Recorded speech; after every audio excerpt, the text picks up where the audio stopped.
मत्ती सुसमाचार की किताब उसका 15वां अध्याय 22वां वचन से पढ़िए।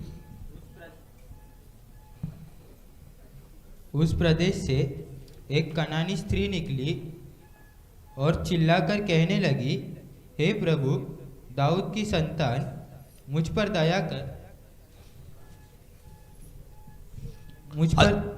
मुझ पर दया कर, मेरी बेटी को दुष्ट आत्मा बहुत सता रहा है। आमीन, हालेलुया। परमेश्वर की पवित्र नाम की महिमा हो। ये संभव हम सब लोग अच्छे से जानते हैं। एक मां अपने बेटी को लेकर यीशु के पास आता है। उसका बेटी दुष्ट आत्मा से पीड़ित होता है और वो दुष्ट आत्मा उस बेटी को बहुत सताता है। वो मां उसे देख नहीं पाती, अपना बेटी तड़पते हुए देख नहीं पाती है। इसलिए वो मां उस बेटी को लेकर यीशु के पास आती है। उस मां का नाम भी नहीं पता बताया गया है या उसका बेटी का नाम भी नहीं बताया गया है। सिर्फ इतना कहा गया है कि वो कानानी स्त्री थी। वो कानानी स्त्री, कानान देश का स्त्री थी, इसलिए कानानी स्त्री करके लिखा गया है। अभी जब यीशु के पास आया, उसने यीशु को पुकारा, हे दाऊद का पुत्र, मुझ पर दया कर, हे दाऊद का पुत्र, मुझ पर दया कर करके यीशु के पीछे पीछे आ रही है, चिल्ला चिल्ला कर बोल रही है, हे दाऊद का पुत्र मुझ पर दया कर, हे दाऊद का पुत्र मुझ पर दया कर। लेकिन यीशु ने उसके ऊपर बिल्कुल ध्यान नहीं दिया, उसको ध्यान नहीं दिया। पूरा बाइबल आप देखेंगे, मत्ती, मार्क, लूका, यूहन्ना, ये चारों किताब को पढ़ेंगे तो यीशु बहुत से बीमार लोग जो यीशु के पास आए, सब लोगों को यीशु ने चंगा किया। दुष्ट आत्मा से पीड़ित लोगों को छुटकारा किया। और यीशु ने भी देखिए कुछ लोगों को यीशु ढूंढ कर गया, उनके पास जाकर उन्हें यीशु ने चंगा किया, उन्हें यीशु ने छुटकारा किया। लेकिन वही यीशु यहां पर यह स्त्री अपने बेटी के लिए यीशु के पीछे पीछे आ रही है, लेकिन उसको कुछ भी रेस्पॉन्स नहीं दे रहे हैं। रीजन क्या है? उसका कारण क्या है? उसका कारण क्या है? उसका एक ही रीजन, ये कानानी स्त्री। कौन थी? कानानी स्त्री। वो कानानी स्त्री थी, इसके कारण प्रभु उसके जीवन में कुछ कर नहीं पाया। वो कानानी स्त्री थी, इसके कारण प्रभु उसके बेटी को छुटकारा कर नहीं पाया, उसको आशीष दे नहीं सका। रीजन कानानी स्त्री। मैं कहता हूं कि परमेश्वर के बच्चे, अगर आप भी कानानी रहेंगे तो आप प्रभु के पास से आशीष को नहीं पा सकते हैं, आप प्रभु के पास से चंगाई को नहीं पा सकते हैं, आपके जीवन में परमेश्वर कुछ भी नहीं कर सकता है। आप समझ रहे हैं प्रॉब्लम क्या है? कानानी, यही प्रॉब्लम। लेकिन बाद में प्रभु ने उसको चंगा किया, उसका विश्वास को देखकर प्रभु ने छुटकारा दिया। लेकिन प्रॉब्लम कहां पर है? कानानी। मैं आज एक 5 पॉइंट बताता हूं। ये कानानी बोलेंगे तो कौन है? ये कानानी लोगों का कैरेक्टर क्या है? आप समझ रहे हैं? ये स्वभाव, ये कैरेक्टर अगर हमारे अंदर रहेगा तो हम भी कौन है? कानानी है। हम भी प्रभु का आशीष को नहीं पा सकते हैं, हम भी प्रभु से चंगाई को नहीं पा सकते हैं, हम भी प्रभु हमारे जीवन में भी क्या नहीं कर सकता? कुछ नहीं कर सकता है। ये कानानी बोलेंगे तो कौन है? मैं आपको बताता हूं। ले लीजिए। फर्स्ट, उत्पत्ति के किताब 9वां अध्याय 25वां वचन पढ़िए। पहला पॉइंट, उत्पत्ति के किताब 9वां अध्याय 25वां वचन पढ़िए। इसलिए उसने कहा, हाँ, कनान शापित हो। कानान शापित हो। कानान कैसा व्यक्ति है? शापित। उसका जीवन में क्या है? श्राप। उसका जीवन में क्या है? श्राप। परमेश्वर के बच्चे, अगर आपके घर में, अगर आपके जीवन में श्राप रहेगा, आप कैसा आशीषित होंगे? आप कैसा आशीष आएगा? आप समझ, जहां पर श्राप है वहां पर आशीष कभी नहीं आ सकते, कभी नहीं आ सकते। परमेश्वर के बच्चे आज बहुत से परिवार में देखिए क्यों आशीष नहीं है, क्योंकि अंदर क्या है? श्राप। कुछ लोगों के फैमिली को देखिए, बाहर से देखेगा तो पता चलता है इसका फैमिली में ऐसा क्यों हो रहा है। रीजन क्या है? श्राप। बच्चा नहीं है, शादी नहीं हो रहा है, बच्चे कैसे कैसे पैदा होते हैं, हमें बाहर से देखेगा तो ही पता चलता है कि इसके घर में कुछ तो क्या है? श्राप है। आप समझ रहे हैं? लेकिन कुछ फैमिली में बाहर से नहीं दिखता है, लेकिन अंदर क्या है? श्राप। अंदर क्या है? श्राप। हमें पता नहीं चलेगा। आज बहुत से परिवार में देखिए श्राप, पीढ़ी पीढ़ी से आने वाला श्राप। आप समझ रहे? बहुत से लोग हैं जो उद्धार पाया है, उद्धार पाने के बाद में भी उनके जीवन में क्या है? श्राप अभी भी उनका पीछा कर रहा है। आप समझ रहे हैं? आज देखिए बहुत से लोग कुछ भी हो जाए मुंह खोल के क्या करते? बिंदा श्राप दे देते। लेकिन बाइबल क्या कहता है पता है क्या?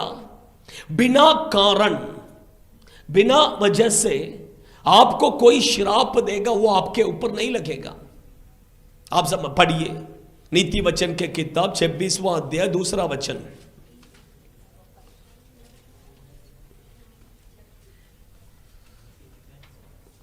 (26:2)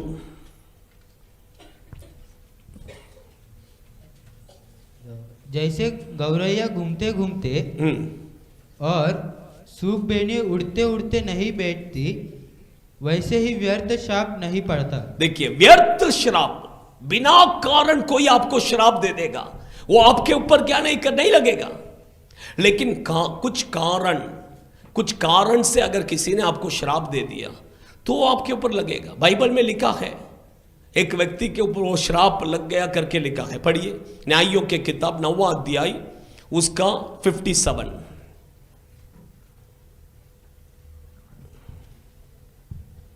और शेकेम के पुरुषों के भी सब दुष्ट काम परमेश्वर ने उनके सिर पर लौटा दिया। देखिए, हाँ, और यरूबाल के पुत्र योताम का शाप, यरूबाल के पुत्र योताम का श्राप उन पर घट गया, उन पर गड़ गया। देखिए, आप समझ रहे हैं, उसका श्राप क्या हो गया? उसके ऊपर गड़ गया।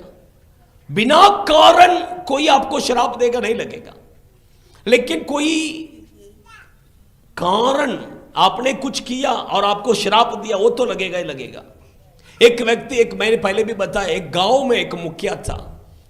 वो मुखिया और एक वही गांव में एक गरीब व्यक्ति था जो धोती कपड़ा धोने वाला, उसको क्या बोलते हैं? धोबी था। अभी वो धोबी के पास आपको पता रहेगा पहले जमाने में गधा को लेके क्या करता था? वो चलता था, वो गधे के ऊपर कपड़ा सब लेके चलता था। अभी वो गधा क्या हो गया? एक दिन वो बड़ा धनवान जो है उसके खेत में जाके क्या करने लगा? खाने लगा। अभी गधे को क्या पता है? वो हमेशा जाके उसके खेत में खाता था। तब एक दिन वो धनवान ने क्या किया? पूरा अपना खेत के चारों तरफ से करंट का तार लगा दिया। ये गधा को थोड़ी पता ये करंट का तार है करके, ये सीधा गया, शॉक लग के मर गया। पूरे गांव के लोग उसको श्राप दिया। बोला, अरे वो गधे को मुंह नहीं है, वो गधा वो जानवर है, तू उसके साथ तूने ऐसा किया करके उसको सब लोगों ने क्या क्या श्राप दिया। पता है क्या हुआ? बराबर एक साल में उसका एक बेटा था। वो बेटा बाथरूम में नहाने के लिए गया, हीटर लगाकर नहाकर हीटर बंद करने गया, करंट शॉक लग के उधर ही जल के मर गया। सोचिए, इसलिए मैंने कुछ श्राप क्या हो जाता है? हमारे ऊपर लग जाता है। आप समझ रहे हैं? कुछ लोग देखिए अपने बच्चों को ही क्या देते हैं, श्राप।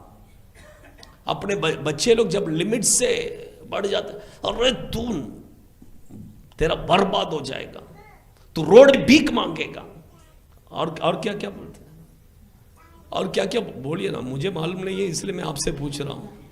हाँ हाँ हाँ, सोचिए ना, है कि ना माँ बाप। मैं कहता हूं आप कभी अपने माँ बाप से श्राप को मत लीजिए, है कि नहीं। माँ बाप कब श्राप दे देते हैं, जब लिमिट क्रॉस हो जाता है, एकदम बहुत टेंशन दे देगा तो क्या हो जाएगा, बहुत सताएगा तो क्या नहीं होता, कंट्रोल नहीं होता है, तब आगे श्राप दे देते हैं, है कि नहीं। परमेश्वर के बच्चे माँ बाप से कभी श्राप मत ले लो, माँ बाप से आशीष को लीजिए, श्राप कभी नहीं लेना है। दूसरे तो दूर, माँ बाप अगर तुम्हें एक बार श्राप दे दिया, तुम जिंदगी में लिख के ले लो, तुम कभी अच्छा नहीं रह सकते हो। आप समझ रहे हैं? हाँ, माँ बाप तुम्हें कभी श्राप नहीं देना है, माँ बाप तुम्हें आशीष देना है। बहुत से लोग उसे इस बात को मजाक में ले लेते हैं, हंसी मजाक में माँ बाप श्राप देते हैं, लेकिन फिर भी ये भी हंसी मजाक में, वो भी हंसी मजाक में, नहीं चलता है। आप समझ रहे हैं? सोचिए, आज बहुत से लोगों के जीवन में श्राप, बपतिस्मा लेने के बाद में भी श्राप पीछे आ रहा है। लेकिन ये श्राप से कैसा, कुछ श्राप जो है, देखिए मैं कहता हूं आपका श्राप कहां पर ही खत्म होना चाहिए, बपतिस्मा लेते समय खत्म होना चाहिए। लेकिन कुछ लोगों के जीवन में क्या है, अभी भी पीछे आ रहा है, अभी भी क्या है, पीछे आ रहा है। उसका कुछ कारण है, लेकिन यह श्राप कहां पर टूटेगा पता है क्या? पवित्र आत्मा का अभिषेक। जब वो पवित्र आत्मा का अभिषेक आपके ऊपर उतर कर आएगा, सारे श्राप का बंधन क्या करेगा, टूटेगा। इसलिए देखिए हम क्यों कहते हैं पवित्र आत्मा को हम क्यों इंपॉर्टेंस देते हैं, रीजन यही है, जहां पर परमेश्वर की आत्मा है वहां पर छुटकारा। इसलिए पवित्र आत्मा का अभिषेक जब उतरेगा, आपका जीवन में जितना श्राप का बंधन है सब टूट जाएगा। आप समझ रहे हैं? इसलिए फर्स्ट पॉइंट क्या है, कानान बोलेंगे तो कौन है, श्रापित। सेकंड, वही अध्याय का 26वां वचन पढ़ो, उत्पत्ति के किताब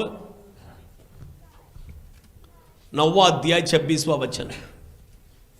फिर उसने कहा, हाँ, शेम का परमेश्वर यहोवा धन्य है, हाँ, और कनान शेम का दास है। दास बोलेंगे तो गुलाम। सेकंड क्या है, कानान कौन है, कानान फर्स्ट श्रापित है, सेकंड गुलाम। गुलाम बोलेंगे तो जानते हैं, बाइबल प्रभु यीशु ने कहा जो पाप करता है वो पाप का गुलाम, जो पाप करता है वो पाप का क्या है, गुलाम।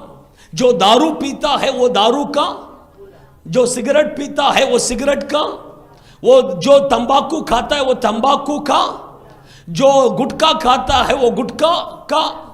आप समझ रहे हैं? जो पाप करते हैं वो पाप का क्या है, गुलाम। आप समझ रहे हैं? परमेश्वर के बच्चे, आपको पता है, मैं एक संभव मैं आपको बताता हूं। एक व्यक्ति था, अच्छा प्रभु में आ गया, बहुत सारा पाप में था, बहुत सारा पाप में, बहुत नशा करता था, बहुत सारा चीज, लेकिन उसमें से परमेश्वर ने उसको बाहर लेकर आया।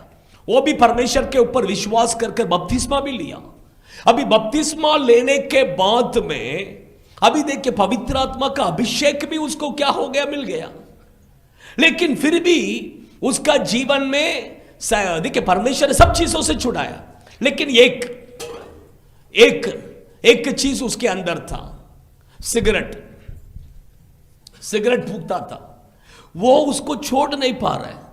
फिर से क्या हो गया, उसको पीछे लग गया। आप समझ रहे हैं? शैतान देखिए, अच्छा आपको छोड़ देगा, लेकिन कहीं तो आपका क्या बोलता है, ऐसा बाल को पकड़ के रखा रहेगा। आपको छोड़ देगा, लेकिन किधर, बाल को। क्यों नहीं जाना है ना, पूरा नहीं छोड़ना है करके। आप समझ रहे हैं? हाँ, ये शैतान का काम है, ये शैतान का क्या है, काम है। लेकिन एक दिन क्या किया, उसने पूरा अपना जीवन समर्पण किया परमेश्वर को। प्रभु मुझसे नहीं हो रहा है, ये गुलामी से आप मुझे छुड़ाइए। देखिए जैसा ही पवित्र आत्मा का अभिषेक, एक भयंकर अभिषेक उसके अंदर उतर कर आया, सारा बंधन क्या हो गया, टूट गया। उस दिन क्या हो गया, वो सिगरेट पीने वाला आत्मा उसको छोड़ के निकल गया। उस दिन से छुटकारा। सोचिए शैतान ऐसा ही है। शैतान देख के किधर न किधर क्या रहेगा, पकड़ के रखा रहेगा, सब छोड़ देगा, जा चर्च में जा, सब कर, लेकिन फिर भी क्या है, किधर न किधर पकड़ के रखा रहेगा। अब ये शैतान का गुलाम। शैतान को क्यों पता है क्या, उसे आपको और मुझे क्या करना, उसका गुलामी में, कंट्रोल में रखना है। ये उसका ये है। सोचिए, आप समझ रहे हैं? हाँ? आपको शैतान किधर पकड़ के रखा है, किधर पकड़ के रखा है? हाँ हाँ, पैर में, वो बोल रहे पैर में पकड़ के रखा है, बाल में, हाँ। किधर तो पकड़ के रखा है, तंबाकू, गुटखा, सिगरेट, है कि नहीं? कुछ तो एक चीज के द्वारा क्या है, पकड़ के रखा, मैं तुझे नहीं छोड़ूंगा करके। आप समझ रहे हैं? मैं कहता आज अगर आप पवित्र आत्मा को अगर जगह दे देंगे ना, वो एक चीज जो तुम्हें पकड़ के रखा है, तुम छोड़ने के लिए सोच रहे लेकिन फिर भी नहीं छूट रहा है, उसमें से आज प्रभु तुम्हें क्या करेगा, छुटकारा देगा। कितने लोग विश्वास करते हैं? आमीन, हालेलुया। तीसरा, फर्स्ट मैंने कहा कानान कौन है, श्राप। सेकंड मैंने कहा कानान कौन है, गुलाम। तीसरा जकरिया भविष्यद्वक्ता के किताब 14वां अध्याय 21वां वचन, 14वां अध्याय 21वां वचन। वर्णन यरूशलेम में और यहूदा देश में सब हंडिया सेनाओं के यहोवा के लिए पवित्र ठहरेंगी, और सब मेल बलि करने वाले आकर उन हंडियों में मांस पकाया करेंगे। तब सेनाओं के यहोवा के भवन में फिर कोई व्यापारी न पाया जाएगा। फिर कोई व्यापारी नहीं पाया जाएगा, ऐसा लिखा है। लिखा, इंग्लिश में लिखा है ना, हाँ, हिंदी में बराबर नहीं दिया। तमिल पढ़िए, मराठी में पढ़िए। हाँ हाँ,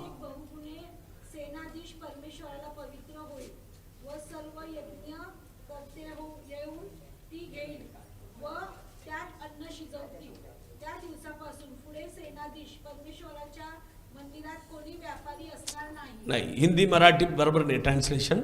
इंग्लिश में देखिए, तमिल में देखिए, लिखा है कानान परमेश्वर के मंदिर में नहीं रह सकता है। कानान किधर नहीं रह सकता है, किधर नहीं रह, परमेश्वर के मंदिर में।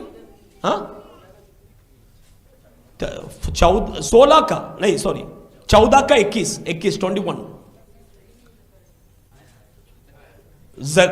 जकरिया 14 का 21वां वचन, लास्ट वचन लिखा है।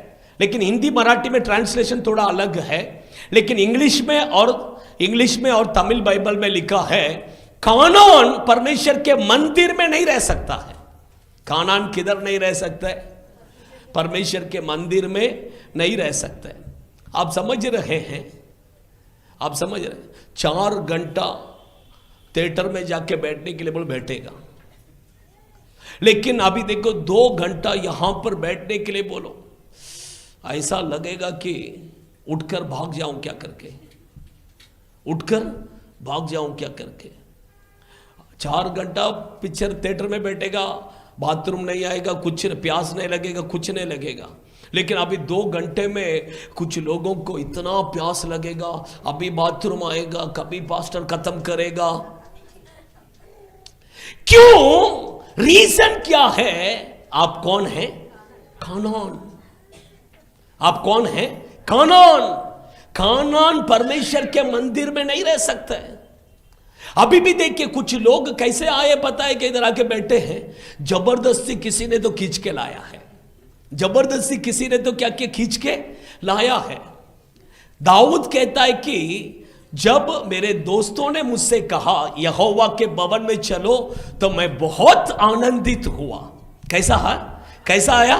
खुशी से। अरे बाप रे, चर्च में जाने का जे खुशी से। लेकिन आप समझ रहे, लेकिन आप गांव जाते समय कैसा जाते हैं? अभी 10 बजे, सुबह 10 बजे का ट्रेन है, तो आप क्या करेंगे? सुबह 4 बजे उठ जाएंगे। बाप रे, मन में इतना लड्डू फूटेगा इतना खुशी से, ओ गाँव जा रहे हैं, गाँव जा रहे हैं। हाँ, तैयार हो जाओ, जल्दी जल्दी नहाएंगे, कपड़ा पहनेंगे, सब एकदम पैक बैक करके, है क्या? कितना खुशी से। आप चर्च में आते समय उतना ही खुशी से आए हैं क्या? उतना ही खुशी से आए हैं क्या? हाँ? आप समझ रहे हैं? कुछ लोग क्या पता है कि जबरदस्ती, ये आपको पता है क्या? ये ईद के समय पर आप देखे हैं क्या? ईद के समय पर इधर बकरी को क्या करते, लेके जाते हैं, बकरी को खरीद के उसके गले में एक रस्सी बांधकर, वो आगे कदम नहीं रखेगा, वो ऐसे ही खड़ा रहे, उसको जबरदस्ती खींचेगा कुछ लोगों को ऐसे ही खींच के लाना पड़ा। आप समझ रहे हैं रीजन क्या है? कानान।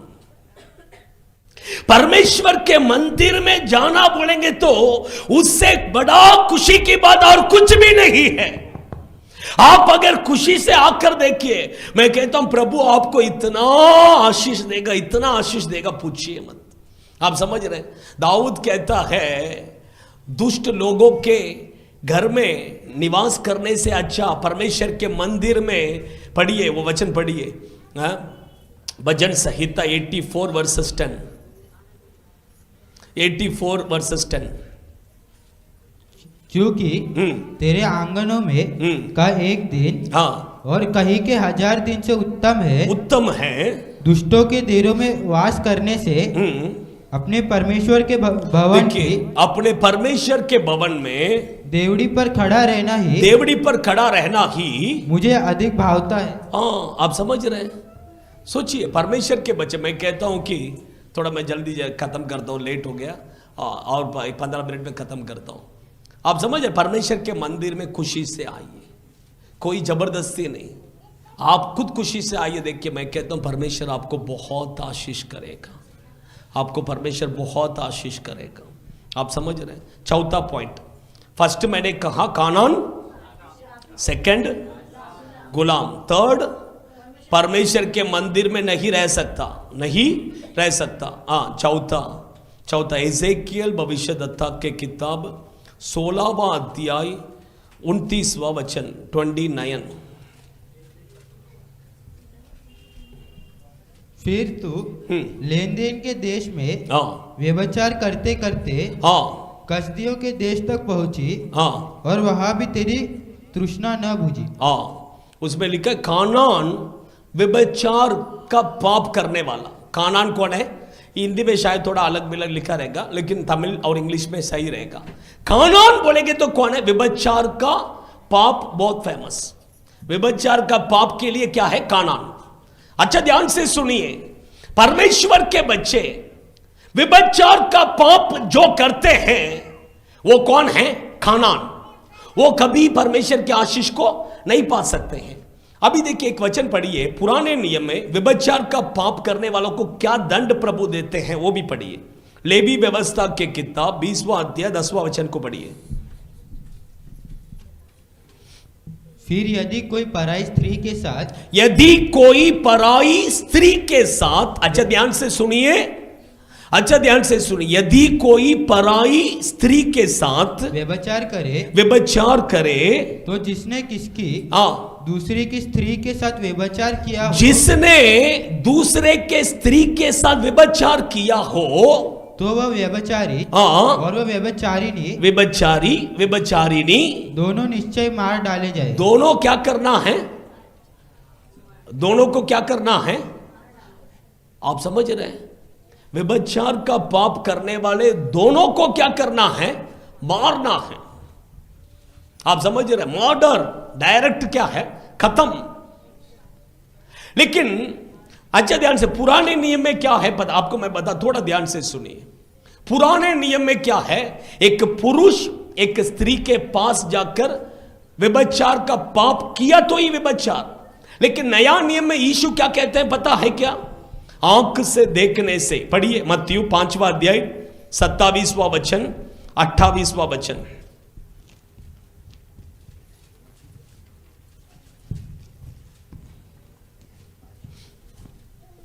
तुम सुन चुके हो कि कहा गया था व्यभिचार न करना। हाँ। परंतु मैं तुमसे यह कहता हूँ कि हाँ, जो कोई किसी स्त्री पर कुदृष्टि डाले, हाँ, वह अपने मन में उससे व्यभिचार कर चुका। आप समझ रहे हैं? कोई अगर किसी स्त्री को गलत नजर से देखा तो वो उसके साथ क्या किया है? व्यभिचार कर दिया है। करने वाला नहीं, कर दिया है। आप समझ रहे हैं? परमेश्वर देखिए, ये नया नियम के समय पर एकदम कड़क कानून कैसा है? कड़क। गलत नजर से भी किसी को क्या नहीं करना है? नहीं देखना है। गलत नजर से किसी को क्या नहीं करना है? नहीं देखना है। ये घोड़े को पता है क्या लगाते हैं? लगाम आंख में ऐसे दोनों से।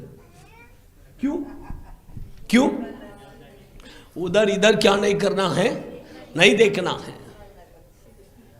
उधर इधर बस में जाते समय, ट्रेन में जाते समय, मार्केट में जाते समय उधर इधर क्या नहीं करना है? आपको समझ में आ रहा है? उधर इधर उसको इसको नहीं देखना है। शादी के समय पर एक बोलते हैं, आपको पता है? है क्या वाचा बांध? शादी किए हुए लोग बोलिए, कोई क्या वाचा बांधते हैं? रहना है। और हाँ बोलिए, शादी करने वाले बोले, किए हुए लोग बोलिए, क्या वाचा बांधा है? आप लोग को नहीं मालूम? तुझे छोड़ के किसी औरत को मैं क्या नहीं करूंगा? देखूंगा नहीं। हाँ, क्रिश्चियन मैरिज में वाचा बांधना पड़ता है। हाँ, तुझे छोड़ के मैं किसी औरत को मैं क्या नहीं करूंगा, तुझे छोड़ के किसी पुरुष को मैं क्या नहीं करूंगा। आप समझ रहे हैं? आंख सीधा, आंख उधर इधर नहीं चलेगा। बाइबल कहता है इसलिए तुम सीधा देखो करके। पढ़िए वचन, पढ़िए नीति वचन 4 अध्याय 25वां वचन पढ़िए।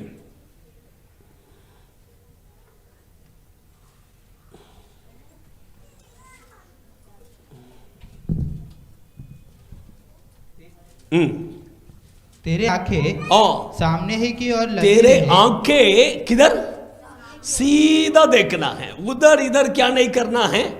आप समझ रहे हैं? उधर इधर क्या नहीं करना, सीधा देखना है। तेरे आंखें सीधा देखना है। बाइबल यीशु ने कहा ये आंख अगर लाइट है, ये आंख में अगर ज्योति है, प्रकाश है, तो पूरा शरीर कैसा है? प्रकाश। ये आंख अगर अंधेरा पड़ गया तो पूरा शरीर क्या हो जाएगा? अंधेरा। आप समझ रहे हैं? इसलिए ये आंख को संभालो, ये आंख को पवित्र रखो। कुछ लोग देखिए, कुछ लोग को बोलते ये आदमी का नजर ही क्या नहीं है, सही नहीं है। ये आदमी क्या नजर ही क्या नहीं है, बोलते हैं कि नहीं? क्यों बोलते हैं? आप समझ, रीजन क्या है पता है क्या? एक वचन पढ़िए, मैं बोलता हूं, एक वचन पढ़िए, दूसरा पत्रस के किताब 2 अध्याय 14वां वचन पढ़िए।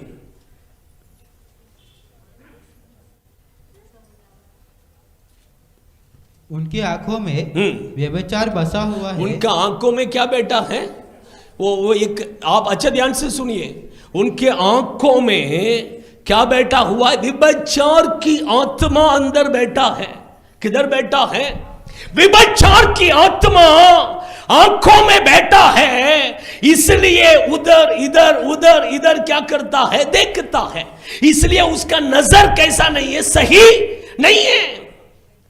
मैं कहता हूं परमेश्वर के बच्चे, अगर आप लोगों के आंखों में ऐसा ये विभचार की आत्मा अगर बैठा रहेगा, आज प्रभु उसमें से आपको क्या करेगा? छुटकारा देगा। कितने लोग विश्वास करते हैं? आमीन। पवित्र आत्मा का अभिषेक आपके आंख में उतरेगा, आपका आंख में जो है सब निकल जाएगा। इसलिए देखिए अय्यूब ने क्या किया पता है क्या? परमेश्वर से वाचा बांधा। एक्चुअली पुराने नियम के समय पर देखिए, आप कितना शादी करना है कर सकते हैं, कितना 10 चाहिए 15 चाहिए, कितना लड़कियों से भी शादी कर सकते हैं। हाँ, पुराने नियम में परमेश्वर ने परमिशन दिया। लेकिन पुराने नियम में भी कुछ लोग हैं जो सिर्फ एक ही लड़की। कौन कौन? ईसाक, हाँ, यूसुफ और अय्यूब। अय्यूब का कितना? मूसा। अय्यूब का कितना? एक ही लड़की। अय्यूब का कितना? एक ही वो पत्नी अच्छी थी क्या? अरे तू क्यों जिंदा है? तू मर जा तो बहुत अच्छा रहेगा। तू मर जाएगा तो मैं तो कम से कम दूसरा उसका कहने का मतलब समझा आपने? तुझसे तो कुछ फायदा नहीं है, तू मर तो जा, तब तो मैं दूसरे किसी के साथ मैं क्या कर सकता? वो पत्नी अच्छी नहीं है, लेकिन फिर भी इसने क्या नहीं किया? वन, बस एक उसने बोला, वाचा बांधा परमेश्वर से, परमेश्वर मैं अपने पत्नी को छोड़ दूसरा किसी स्त्री को मैं क्या नहीं करूंगा, नहीं देखूंगा। वो कहता है कि मैं दूसरे के दरवाजा में ऐसा झुककर कभी देखा ही नहीं। आप पढ़िए, ये सब अय्यूब के किताब 31वां अध्याय में लिखा है 31 में, मैं दूसरे के दरवाजा को मैं देखा नहीं। अगर मैं दूसरे के पत्नी को मैंने देखा रहेगा तो मेरा पत्नी दूसरे के घर में जाके आटा पीसेगी। उसने ऐसा बोला, सोचिए, उसका मतलब वो देखिए कितना पवित्र है। आप समझ रहे हैं? परमेश्वर के बच्चे, इसलिए देखिए आपका आंख क्या करना है? सही रखना है। अगर आपके आंख में अगर कुछ गड़बड़ है, कुछ दुष्ट क्रिया है, आज परमेश्वर का अग्नि आपकी आंखों में क्या करेगा? उतरेगा। आज उसमें से आपको छुटकारा क्या करेगा? परमेश्वर देगा। अभी लास्ट पॉइंट खत्म कर देता है, 5 मिनट का लिए मैं खत्म करता हूं, उसके बाद हम थोड़ा प्रेयर में जाएंगे, फिर खत्म करेंगे। उत्पत्ति के किताब 42 वर्सेस 5, 42 वर्सेस 5। इस प्रकार जो लोग अन्न मोल लेने आए, हाँ, उनके साथ इजराइल के पुत्र भी आए, क्योंकि कनान देश में भी हाँ भारी अकाल था। हाँ, कानान में क्या है? अकाल, भारी अकाल। कानान में क्या है? फर्स्ट कानान बोलेंगे तो क्या है? श्राप। सेकंड कानान बोलेंगे तो गुलाम। थर्ड कानान बोलेंगे तो नहीं रह सकता है। फोर्थ कानान बोलेंगे तो व्यभिचार। फिफ्थ कानान बोलेंगे तो अकाल। कानान देश में सच में अकाल था क्या? कानान देश के जैसा एक आशीषित देश दुनिया में कहीं पर नहीं है। आप समझ रहे हैं? कानान एक ऐसा देश है, दूध और मधु बहने वाला देश है। दूध पता है कैसा बहता? नीचे बहता है। मध जो है, मध भी नीचे गिरा पड़ा रहता है। ये ऐसा एक देश, दूध और मधु बहने वाला देश करके प्रभु बाइबल में लिखा है। आप सोचिएगा अभी दूध कैसा ऐसा जमीन में कैसा बहेगा? क्योंकि उनका बिजनेस क्या है? भेड़ बकरियों को चरवा लोग हैं। रात के समय पर भेड़ों को क्या करता था? खड़ा करता। वो भेड़ के दूध क्या करता? ऑटोमेटिक नीचे गिर के जमीन में बहता था। इसलिए बाइबल कहता है दूध और मधु बहने वाला एक देश, इतना आशीषित देश। लेकिन उसके बारे में बाइबल प्रभु कहते हैं कि कानान में क्या आ गया? अकाल। यह अकाल कौन सा अकाल है? आत्मिक अकाल, स्पिरिचुअल अकाल। अकाल बोलेंगे तो क्या है? जहां पर खाना नहीं है, पीने के लिए नहीं, कुछ भी नहीं है, कुछ नहीं है, उसे ही क्या बोलते हैं? अकाल। आपका जीवन में कुछ है क्या? प्रार्थना है क्या? बाइबल है क्या? पवित्र आत्मा का अभिषेक है क्या? है तो आप कानान नहीं है। अगर नहीं है तो आप कौन हैं?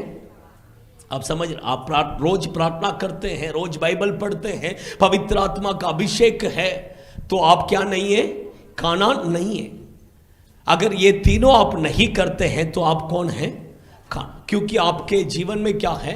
स्पिरिचुअल अकाल है, स्पिरिचुअल अकाल। इसलिए देखिए, परमेश्वर के बच्चे रोज बाइबल पढ़ना, रोज प्रार्थना करना है, रोज पवित्र आत्मा से क्या करना है? भरना है। ये बहुत जरूरी है। अभी देखिए, अकाल बोलेंगे तो क्या है? खाली। इसे मैं थोड़ा अलग मैं थोड़ा बात करता हूं, थोड़ा अलग। अच्छा ध्यान से सुनिए। अकाल बोलेंगे तो क्या है? खाली। यीशु ने देखिए खाली बर्तन में ही यीशु ने क्या किया? पानी भरने के लिए बोला। खाना और शादी के घर में खाली बर्तन कैसा था? खाली था। खाली बर्तन में पानी भरने के लिए कहा, और वो पानी को यीशु ने क्या किया? दाखरस में बदल। एक भविष्यद्वक्ता, दूसरा राजाओं के किताब 4 अध्याय में एक भविष्यद्वक्ता की पत्नी थी। वो भविष्यद्वक्ता मर गया, कर्जा लेके, उधार लेके मर गया। अभी एलिशा भविष्यद्वक्ता के पास आया, मुझे कुछ मदद करो करके। तब एलिशा भविष्यद्वक्ता ने पूछा, तेरे घर में क्या है? वो बोला, एक अंडा क्या है? एक अंडा क्या है? तेल है। पानी नहीं, तेल है, तेल है। तब उसने बोला, तेरे घर में जितना काली बर्तन है क्या है? उसमें सब वो तेल भर दे, उसमें सब तेल। ये बढ़ते ही गया, तेल तेल तेल बढ़ते ही जा रहा है, तेल। तो उसका मतलब काली बर्तन में ही परमेश्वर क्या कर सकते हैं? भर सकते हैं। आपका हृदय कैसा होना है? खाली होना है। आपका हृदय में दुनिया का सारा कचरा अंदर रहेगा, पहला वो कचरा को आप बाहर निकालेंगे, परमेश्वर आपका हृदय को क्या करेगा? भर देगा। वो पवित्र आत्मा से भरेगा, वो अभिषेक से भरे, वो अग्नि से भरेगा। आपका बर्तन क्या होगा फिर? भर भर के उभरने लगेगा। हालेलुया! इतना प्रभु भरेगा, इतना प्रभु भरेगा। आप सब हृदय को क्या करना है? खाली। अभी देखिए, एक बर्तन है, एक लोटा है, उसमें पूरा आपने भर के रखा है। उसमें जाके मैं डालेगा, अंदर कुछ जाएगा? उसको पहला क्या करना पड़ेगा? खाली करना। उसी तरह ये हृदय में ना पूरा दुनिया का कचरा किधर है? अंदर, सब अंदर है।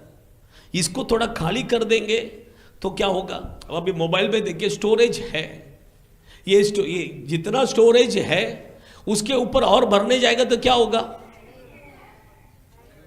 है ना? आप समझ रहे हैं? हाँ, उसको पहला क्या, उसमें अंदर जितना अनवांटेड चीज है उसको क्या करना पड़ेगा? सब डिलीट करो। हाँ, कुछ बोल। हाँ, फोन ही नहीं है। अच्छा, अच्छी बात है। इसलिए पूरा डिलीट करो। फिर उसके बाद क्या करना पड़ेगा? नया स्टोर करना। उसी तरह हमारा हृदय में जितना गंदगी है उसको पूरा निकालेंगे तो परमेश्वर हमारा हृदय को क्या करेगा? भरेगा। आइए हम सब खड़े हो जाएंगे, थोड़ा प्रार्थना में जाएंगे। थोड़ा, ये आपका आशीष का समय है, ये आपका छुटकारा का समय है। थोड़े समय आमीन।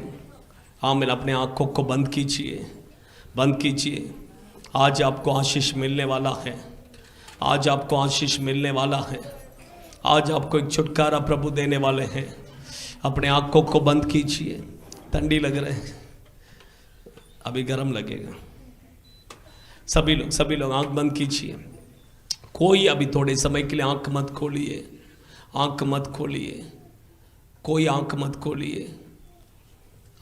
खोलिए। यीशु के पास जितने लोग आए सबको यीशु ने चंगा किया, छुटकारा किया, आशीष दिया, सब दिया। और भी कुछ लोग हैं, उनके पास यीशु गया, यीशु जाके उन्हें क्या किया? आशीष दिया। लेकिन एक कानानी स्त्री यीशु के पीछे आ रही थी, लेकिन उसको प्रभु ने कुछ नहीं दिया। उसको परमेश्वर रेस्पॉन्स नहीं दिया। रीजन एक ही कारण, कानानी थी, बस कानान बोलेंगे तो श्राप।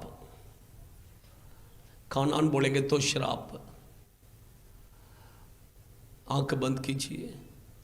आपका घर में कुछ श्राप हो सकता है, आपका परिवार में कुछ श्राप हो सकता है। थोड़े समय के लिए कोई आंख मत खोलिए, लास्ट में पवित्र आत्मा का एक अभिषेक उतर कर आएगा, एक अग्नि उतर कर आएगा। वो श्राप का बंधन सब टूट जाएगा, श्राप का बंधन सब टूट जाएगा। कानान बोलेंगे तो गुलाम, आपको कुछ ना कुछ चीज गुलाम बना के रखा रहेगा। तंबाकू, गुटखा, सिगरेट, दारू,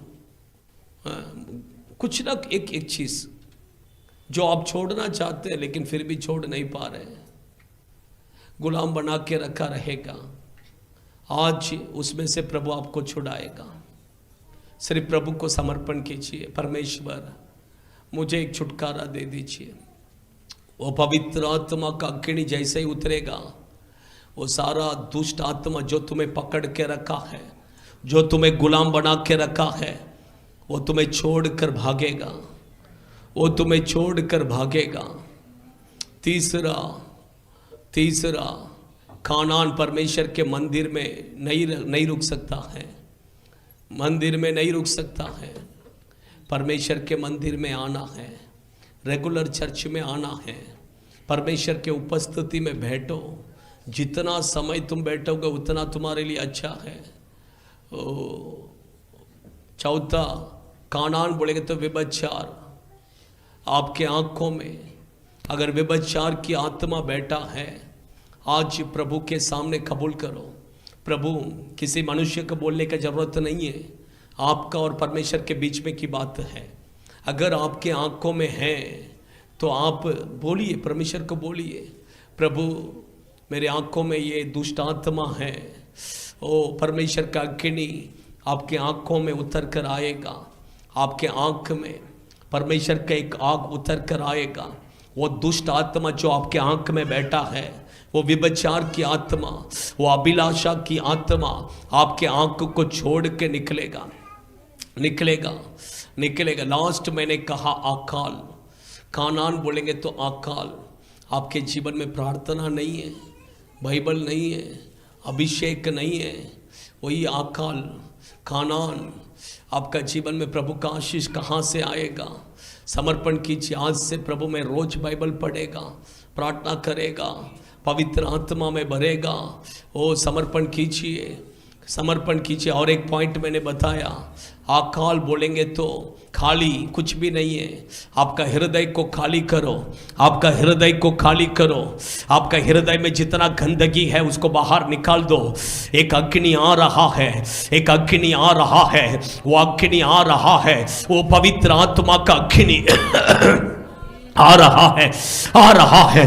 प्रभु तुम्हारा हृदय को भरना चाहते हैं, प्रभु तुम्हारा बर्तन को भरना चाहते हैं, प्रभु तुम्हें आशीष करना चाहते हैं। इसी समय पर वो पवित्र आत्मा के अग्नि, fire in the name of Jesus. ताली बजाकर यीशु के नाम से सारे श्राप का बंधन टूट रहा है, अग्नि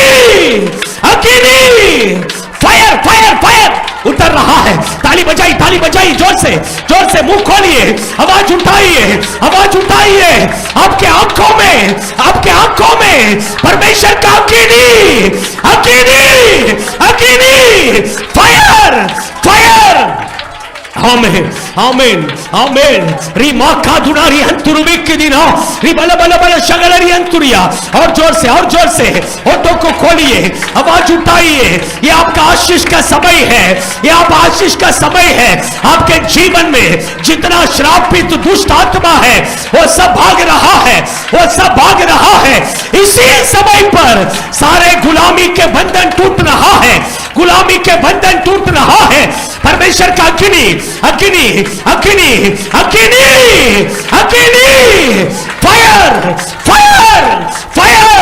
फायर उतर रहा है। आमीन। अभी परमेश्वर को बोलिए, प्रभु मैं खाली हूं, मुझे भर दीजिए। मैं खाली हूं, मुझे भर दीजिए। बस एक मिनट, मैं काली हूं, मुझे भर दीजिए। ओ परमेश्वर को बोलिए, वो पवित्र आत्मा का अभिषेक अभी उतर कर आएगा, आपके ऊपर उतर कर आएगा। In the name of Jesus, यीशु के नाम से, यीशु के नाम से। ओ प्रभु तुम्हें भर रहे हैं, प्रभु तुम्हें भर रहे हैं। ओ पवित्र आत्मा का अभिषेक ओ उतर रहा है, उतर रहा है, उतर रहा है, ओ उतर रहा है, ओ उतर रहा है। प्रभु तुम्हें भर रहे हैं, प्रभु तुम्हें भर रहे हैं, भर रहे हैं। Receive, receive, receive. ओ भर रहे हैं, भर रहे हैं। इन द नेम ऑफ जीसस। आइए हम प्रार्थना कर कर खत्म करेंगे। दास ब्रदर प्रार्थना कीजिए।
हमारा परमेश्वर यीशु मसीह का अनुग्रह और पिता परमेश्वर का प्रेम और पवित्र आत्मा की संगति सहभागिता हम सभी के साथ सभी पवित्र जनों के प्रभु यीशु मसीह के आगमन तक रहे।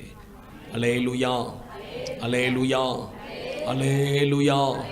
सबको जय मसीह। God bless you. वो आशीष करे। आपके लिए खाना है, खाना खाइए, उसके बाद आइए प्रार्थना के लिए।